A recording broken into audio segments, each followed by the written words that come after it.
Assalomu alaykum azizlar. Sizlar bilan yana diydorlashib turganimdan bag'oyat mamnunman.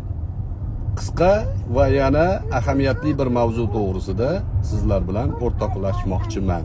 Hozir butun dunyoda g'oyalar jangi ketyapti. Kimdir eski 4000-5000 yillik aqidasiga ko'ra buyuk O'rta Sharq davlatini qurish rejasida, kimdir xilofatni o'rnataman deb bir jamoalarni tashkil qilib hizbiy g'oyalarni oldinga surib shuni muqaddas tushuncha deb ketyapti.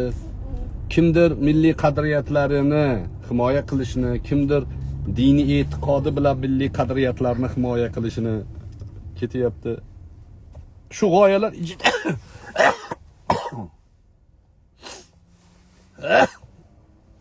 alhamdulillah. Shu g'oyalarning ichida panturkizm degan g'oya ham bor. O'ta nozik bir mavzuni ko'tarmoqchiman. Panturkizm degan g'oya kimga tegishli? Turk dunyosini birlashtiramiz, turk dunyosi e'tiqoddan ustun turadi, milliy qadriyat sifatida turk millati dunyoni boshqarishga haqli degan g'oya bu. Bu g'oyani ham juda ko'p atroflarini butab, yangiliklar qo'shib, har turli shaklga solayotganlar bor. Lekin turkiylar yer yuzida ustun bo'ladi degan g'oyani muallifi Alptekin, Munis Alptekin degan odam. 1870-yillarda tug'ilgan, adashmasam. 1960-yillar atrofida o'lgan, vafot etgan. Onatda Mirjalol degan bitta benasab nimandir sotmoqchi bo'lyapti. Benasablar ko'p, e'tibor bermaymiz. Xo'p.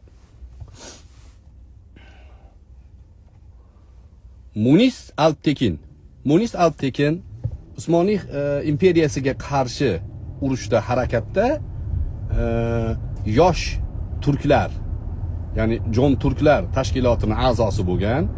Munis Alptekinni asosiy g'oyasi Otaturk sistemasini qo'llab-quvvatlashlik bo'lgan. Mutlaq sekularizm tushunchalarini turk dunyosida rasmiylashtirgan arxitektor hisoblanadi. Musulmon olamida, aynan turk dunyosida sekularizm tushunchasi, dinni umuman chetlatish, hayotdan chetga chiqarish, odamlarning shaxsiy hayotiga qamab qo'yish, lekin turkizm g'oyasini Kemalizm g'oyasi asosida maydonga chiqarish bo'lgan. Munis Alptekin. Nomi qiziq tuyulyaptimi? Sizlar buni nomidan turk deb o'ylayotgan bo'lishinglar mumkin. Asli bu turk bo'lmagan. Bu adashmasam Salonikda o'sib ulg'aygan yahudiy bo'lgan. Asli ismi Muis Kohen bo'lgan. Muis Kohen yahudiy millatiga oid publisist, yozuvchi bo'lgan, ziyoli tabaqa sifatida tanitilgan turk dunyosida, Otaturk atrofida Otaturkning siyosatini qo'llab-quvvatlash uchun asosiy ideolog sifatida asarlari o'qitilgan. Bugungi kungacha aynan panturkizm g'oyasi, turkiylik dindan ham ustun turadi, ne mutlu turkum deyana degan sloganlar Muis Kohenga tegishli, Alptekinga tegishli. Bular islom dunyosida musulmonlarni g'oyaviy shaklda ma'lum bir qolipga qamab, o'zlarini xohlagan ishlarini qilish uchun bu g'oyani oldinga surishgan. O'shaning uchun ba'zi jimjimador gaplarga aldanmaslik kerak. Biz musulmon dunyosida tug'ildik, shu mamlakatda katta bo'ldik. Hozirgi kunda ko'ryapsizlar, o'ta jirkanch ishni qilgan odamlarni ham oqlab to'marisga chiqarishayotganlar. Nimaga bunaqa desa, bizda sekularizm deb qichqirayotganlar mana shu g'oyani ya'ni zimdan bizda go'yo tatbiqini qilmoqchi bo'lyaptilar. Ha, to'g'ri, qonunlarimiz sekulyar, lekin musulmonchilikni chekkaga surib qo'ymaganmiz biz. To'g'rimi? Qadriyatlarimizni chekkaga surib qo'ymaganmiz. O'zbekchiligimiz bor. Har bitta tashkilotda axloq normalari bor.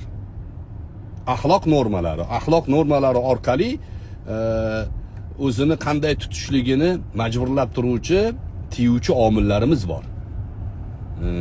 Bu narsalar bizni qadriyatlarimizni e'tiborga olishimiz kerakligini, sekulyar ekan hamma narsa deb din ham chekkaga chiqib turish kerak degan tushunchalarni qo'llab-quvvatlamasligimiz kerak. Zotan tortishuv joyi mana shu joy. Umuman dinga aloqasi yo'q, e'tiqodi yo'q odamlar qanaqadir propaganda qilayotgan bo'lsa, unga aldanib qolmaslik kerak. Chunki g'oyani orqasida ma'lum bir ya'ni davlatni g'oyalarini amalga oshirish ideologlari turibdi. Moiz Cohen. Izlanglar, ko'ringlar, o'qib ko'ringlar Moiz Cohen kimligini. Alptekin nomi bilan turk dunyosida juda katta ishlarni qilgan bu. Kemalizm degan asar yozgan. Kitobi bor, Kemalizm. Turkning dini Kemalizm degan g'oyani oldinga surgan. Turklarning dini islom emas, Kemalizm degan. Otaturk tushunchasini tagida mana shu g'oyalar bor. Otaturkni ya'ni turk olamida ko'pchilik turli bir tortishuvli bahs qilishadi-da, lekin yomon ko'radiganlar ham, yaxshi ko'radiganlarni ham tagida shunga o'xshagan g'oyalar bor, ideologik g'oyalar. Moiz Cohen, Moiz Alptekin o'rganinglar va butun dunyo turklari birlashamiz degan aynan shu g'oyani ko'tarayotganlarning orqasida kimlar turganligiga e'tibor berish kerak. Albatta millatlar birlashligi tarafdoriman. Mana masalan, dunyoda 300 millionga yaqin, men bir 400 millionga yaqin degan edim oldin. Keyin statistikani o'rgandim. 300 millionga yaqin turk bor ekan butun dunyoda. Birlashsa gap yo'q. Harbiy sohada, ijtimoiy masalalarda, tijoriy mavzularda qani birlashsak? Yaxshi bu. Lekin birlashish qaysidir davlatning manfaati ustiga bo'lmaslik kerak edi. Biz o'zbekmiz, o'zbek o'laroq o'zimizning millatimizni, o'zimizning mamlakatimizni, o'zimizning davlatimizni manfaatlaridan kelib chiqib hamkorlik qilishimiz kerak. Birlashib ularga bo'ysunib ketavermasligimiz kerak. Bizni O'zbekistondagi siyosat hozirgi kunda havas qilarli darajada bo'lyapti. Butun dunyoda O'zbekiston odamlarning fikrini turizm uchun ajoyib maydon ekanligiga tortyapti. Xursand bo'ladigan narsa, prezidentimiz bizning nomimizdan, xalqimizning nomidan tinchlik jamoasiga qo'shildi. Juda yaxshi, meni bilishimcha bu tinchlikka har doim qo'shilish kerak. Xo'p, undan tashqari O'zbekiston sarmoya kiritadigan joylar ichida reytingi oshib boryapti. Boshqa mamlakatlarda 3%, 4%, 5% foyda ko'zlayotgan tadbirkorlar O'zbekistonga kelib kamida 10%, 15-20% gacha foyda ko'zlab pul tikyapti. Yangi Toshkent, yangi O'zbekiston 30 milliardga yaqin sarmoya kiritilyapti va turizm uchun va juda yaxshi ko'chmas mulk uchun maydon hisoblanadi. Nasib bo'lsa kelajakda buni ham manfaatlarini xalqimiz ko'radi degan umiddamiz. Qisqaroq shu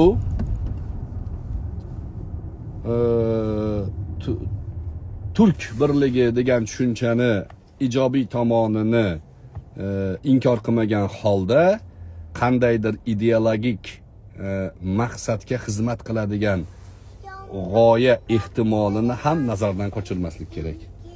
Esinglarda tursin. Moiz Cohen. Shu Cohen yahudiylarni familiyasida mashhur josus bor. Mashhur josus Ali Cohen. Ali Cohen. Suriyada josuslik amaliyotini qilgan, bir bahya qolgan. Suriya harbiy vaziri bo'lishga, harbiy sohada vazir maslahatchisi bo'lishligiga bir bahya qolgan. Josus bo'lgan Mosadni komandasidagi odam bo'lgan Ali Cohen. Ali Cohenning kinosi bor. Bu Netflixda. Bu yoqda menimcha yo'q, kinosi Netflixda. Bashar Asadning dadasi menimcha davrida qo'lga tushgan, Rossiyani apparati bilan qo'lga tushgan. Toksiz ishlaydigan, to'lqin orqali signal beradigan apparatni xullas ushlashgan o'shani tepasida ishlatayotgan paytida. Va maydon degan joyda osib o'ldirishgan. O'ligi bir haftacha turgan osilib, keyin olib uni ko'mishgan. Yahudiylar juda ko'p marta mana shu Ali Cohenning jasadini so'rashgan. Lekin Asad oilasi buni bermagan. Mana shu mojaro ham bor. Ali Cohen esinglarda qolish uchun Mois Cohen. Buni ham eslatyapman. Qarang odamlarni qanaqa ishlar bilan mashg'ul bo'lgan. Butun boshli turk millatini Kemalizm e'tiqodiga, hozirgi kunda turklarda dindan sovush mavzularini asosiy fundamentida Alptekin turadi. Munis Alptekin. Asl ismi Mois Cohen. Maktabimizga keldik. Power High School. Bugun maktabimizda nasib bo'lsa suhbatimiz bor. Inshaalloh Robbil alamin. Lekin bizni mashinamizga yo'lni to'sib qo'yishdi. O'zinglarni ehtiyot qilasizlar. Qadrdonlar, yana nasib bo'lsa xabarlashamiz. Assalomu alaykum va rahmatullohi va barakatuh.